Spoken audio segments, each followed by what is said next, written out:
انصاری کو درخت دینے سے انکار کر دیا۔ جب اس واقعہ کی خبر حضرت عثمان غنی رضی اللہ تعالی عنہ کو ہوئی کہ منافق نے حضور انور صلی اللہ تعالی علیہ وسلم کے فرمان کو منظور نہیں کیا، تو آپ نے پورا ایک باغ دے کر درخت کو اس سے خرید لیا اور انصاری کو دے دیا۔ اس پر حضرت عثمان غنی رضی اللہ تعالی عنہ کی تعریف اور منافق کی برائی میں یہ آیت کریمہ نازل ہوئی۔ سَيَذَّكَّرُ مَن يَخْشَىٰ وَيَتَجَنَّبُهَا الْأَشْقَىٰ الَّذِي يَصْلَى النَّارَ الْكُبْرَىٰ ثُمَّ لَا يَمُوتُ فِيهَا وَلَا يَحْيَىٰ۔ عنقریب نصیحت مانے گا جو ڈرتا ہے، اور اس سے وہ بڑا بدبخت دور رہے گا جو سب سے بڑی آگ میں جائے گا، پھر نہ اس میں مرے اور نہ جیے۔ اس آیت مبارکہ میں من یخشا سے مراد حضرت عثمان غنی رضی اللہ تعالی عنہ ہیں، اور الاسقا سے مراد اس درخت کا مالک منافق ہے۔ حضرت عثمان غنی رضی اللہ تعالی عنہ کے فضائل و مناقب میں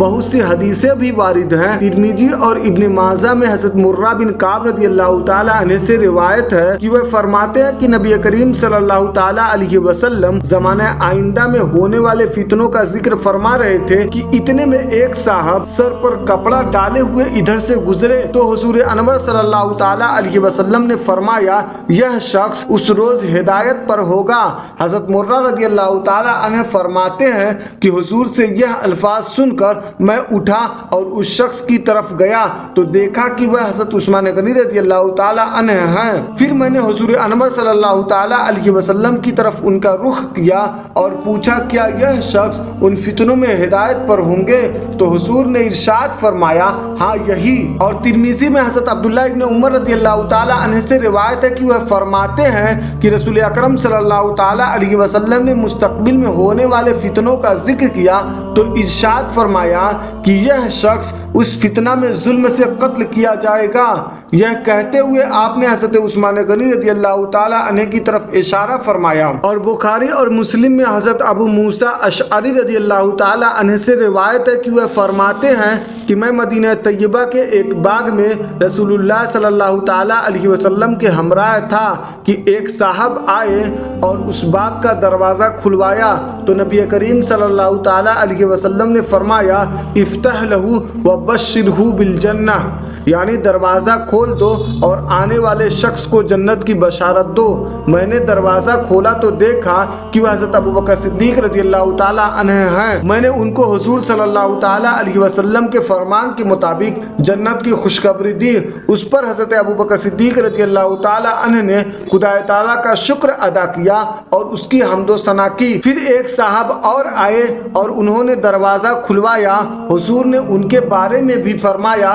افتح لہ وبشرہ بالجنہ، یعنی ان کے لیے بھی دروازہ کھول دو اور ان کو بھی جنت کی بشارت دو۔ میں نے دروازہ کھولا تو دیکھا کہ وہ عمر رضی اللہ تعالی عنہ ہیں۔ میں نے ان کو نبی کریم صلی اللہ تعالی علیہ وسلم کی خوشخبری سے مطلع کیا۔ انہوں نے خدا عز و جل کی حمد و ثنا کی اور اس کا شکر ادا کیا۔ پھر تیسرے صاحب نے دروازہ کھلوایا تو نبی کریم صلی اللہ تعالی علیہ وسلم نے مجھ سے فرمایا افتح لہ وبشرہ بالجنۃ علی بلویٰ تصیبہ،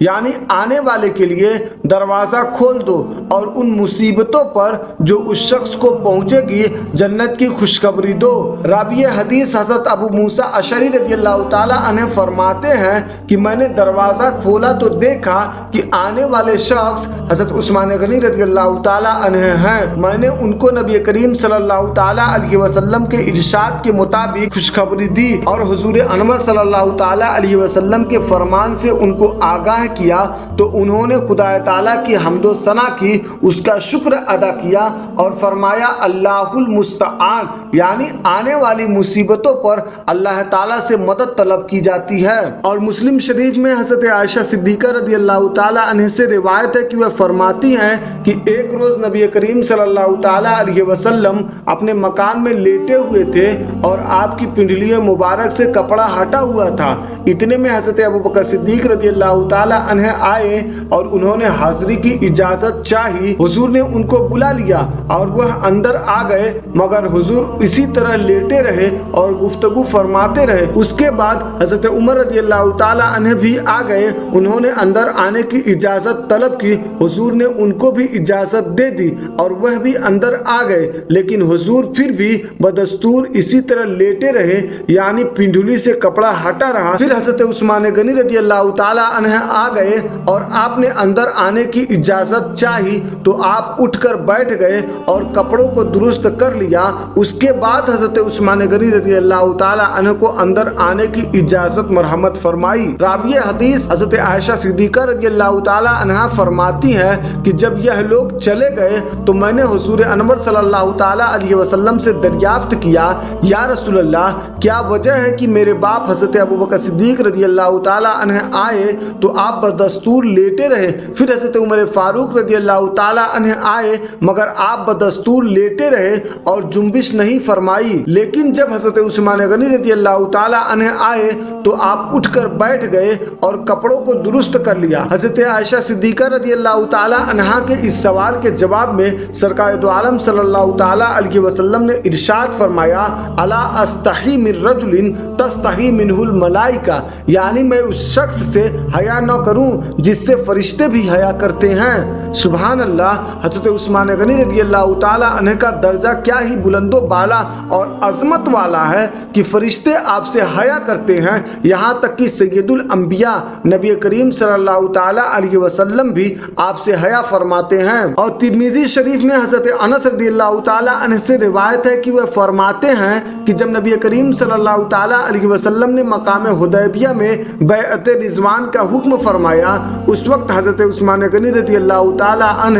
حضور صلی اللہ تعالی علیہ وسلم کے قاصد کی حیثیت سے مکہ معظمہ گئے ہوئے تھے۔ لوگوں نے حضور کے ہاتھ پر بیعت کی۔ جب سب لوگ بیعت کر چکے تو نبی کریم صلی اللہ تعالی علیہ وسلم نے ارشاد فرمایا کہ عثمان خدا اور رسول خدا کے کام سے گئے ہوئے ہیں، پھر اپنا ایک ہاتھ دوسرے ہاتھ پر مارا، یعنی حضرت عثمان غنی رضی اللہ تعالی عنہ کی طرف سے خود بیعت فرمائی، لہٰذا نبی کریم صلی اللہ تعالی علیہ وسلم کا مبارک ہاتھ حضرت عثمان غنی رضی اللہ تعالی عنہ کے لیے ان ہاتھوں سے بہتر ہے جنہوں نے اپنے ہاتھوں سے اپنے لیے بیعت کی ہے۔ اور حضرت شیخ عبدالحق محدث دہلوی علیہ رحمت و رضوان اشرۃ اللمعات میں اس حدیث کے تحت تحریر فرماتے ہیں کہ سرکار اقدس صلی اللہ تعالی علیہ وسلم نے اپنے دست مبارک کو حضرت عثمان غنی رضی اللہ تعالی عنہ کا ہاتھ قرار دیا ہے۔ یہ وہ فضیلت ہے جو حضرت عثمان غنی رضی اللہ تعالی عنہ کے ساتھ خاص ہے،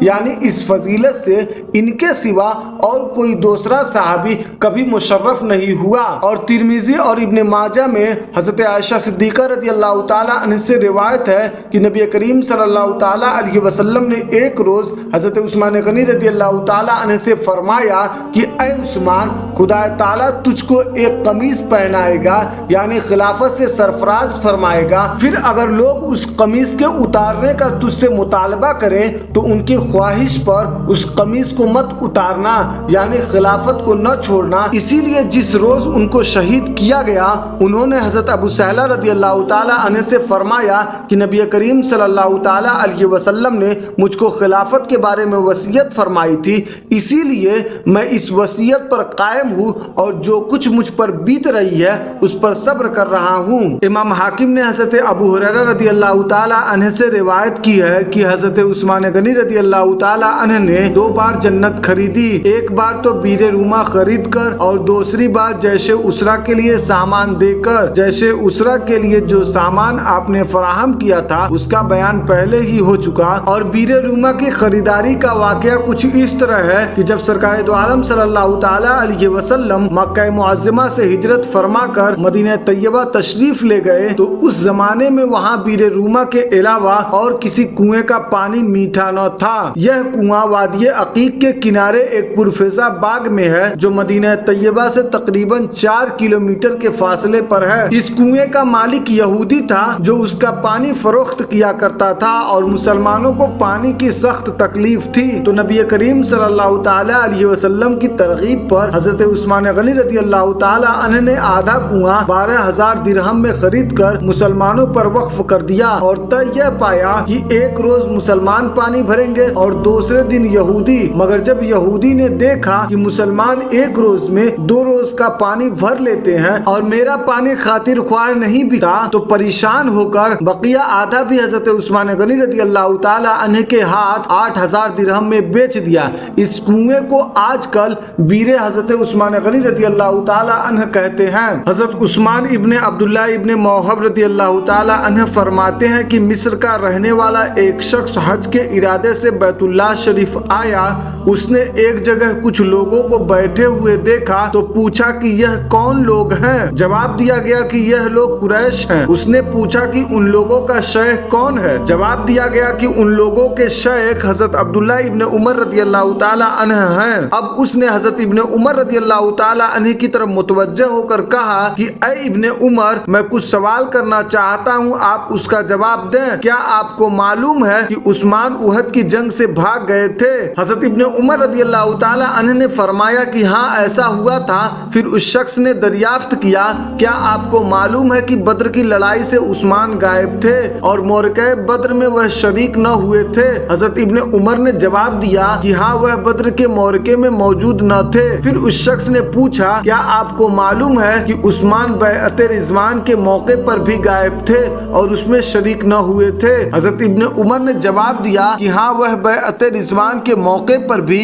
موجود نہ تھے اور اس میں شامل نہ تھے۔ حضرت ابن عمر رضی اللہ تعالی عنہ سے تینوں باتوں کی تصدیق سن کر اس شخص نے اللہ اکبر کہا۔ بظاہر اس مصری شخص کا سوال تھا، لیکن حقیقت میں حضرت عثمان غنی رضی اللہ تعالی عنہ کی ذات گرامی پر اس کا اعتراض تھا۔ حضرت ابن عمر رضی اللہ تعالی عنہ نے اس سے فرمایا کہ ادھر آ، میں تجھ سے حقیقت حال بیان کر کے تیرے شبہات دور کر دوں۔ احد کے معرکے سے حضرت عثمان غنی رضی اللہ تعالی عنہ کے بھاگ جانے کے متعلق میں تجھ سے یہ کہتا ہوں کہ خدائے ذوالجلال نے ان کی غلطی کو معاف فرما دیا، جیسا کہ قرآن مجید میں اللہ تبارک و تعالی ارشاد فرماتا ہے، ان الذین تولوا منکم یوم التقى الجمعان انما استزلهم الشیطان ببعض ما کسبوا ولقد عفا اللہ عنہم ان اللہ غفور الرحیم۔ یعنی بے شک وہ لوگ جو تم میں سے پھر گئے جس دن دونوں فوجیں ملی تھی،